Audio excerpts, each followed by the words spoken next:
As a kid, I remember my mom had a garden and I didn't really get it. I mean, I was part of it sometimes, but it wasn't, I wanted to go play sports and do things. But as an adult now, I'm like, oh, wow, how cool is it that that tomato is going to be on our salad or that kale or whatever it is. It just seems like there's a longing in us, and technology and materialism can feed that longing, right? Like it's a longing that's monetizable. It's very monetizable.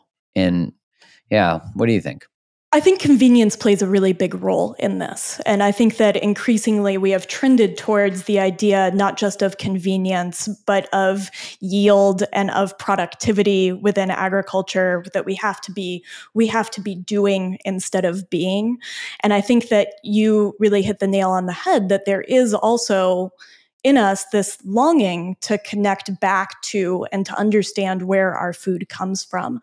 And I think about this a lot, that, you know, our body is made up of place, of the place that we are in a traditional sense, right? That we have these minerals and elements that, you know, burst forth from the Big Bang and are made solid in rocks throughout deep time.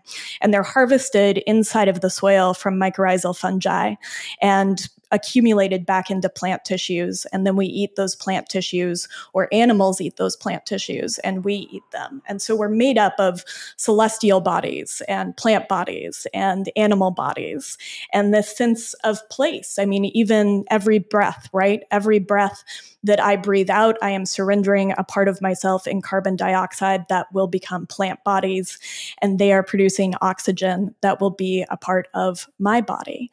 But now the places that we're made out of are all across the world, right? They are blueberries and chili and beef from Australia and grain from Europe, all of these different places, and this manufactured and processed food while still bodies. And I think there's a disembodiment, a literal disembodiment that comes with that. And with it, a longing to connect again, as we have been for most of human history, back to our food.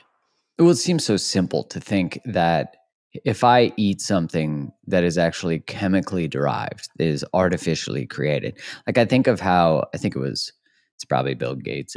You get to blame everything on Bill Gates. But he wanted to grow that lab meat. I blame sweater vests on Bill Gates, but the lab meat that he was growing, I forget, the Beyond Burger or whatever, I remember looking at the ingredients, and they are like, first off, they are written in a different tongue.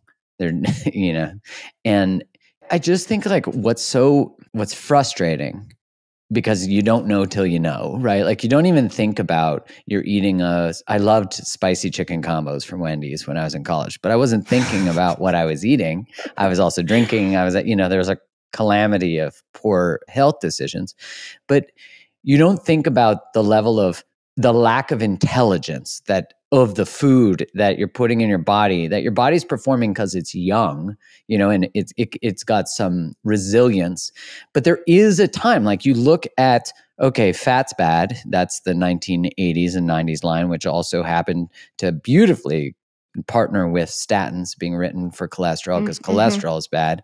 And so you have this whole industry. So then sugar enters food on a high level to increase to make taste, it more palatable. Right. And then you have this massive rise in obesity, diabetes, and obviously, you know, those all things play together, all those metabolic issues. Rise of seed oils as well. I want to throw those in there.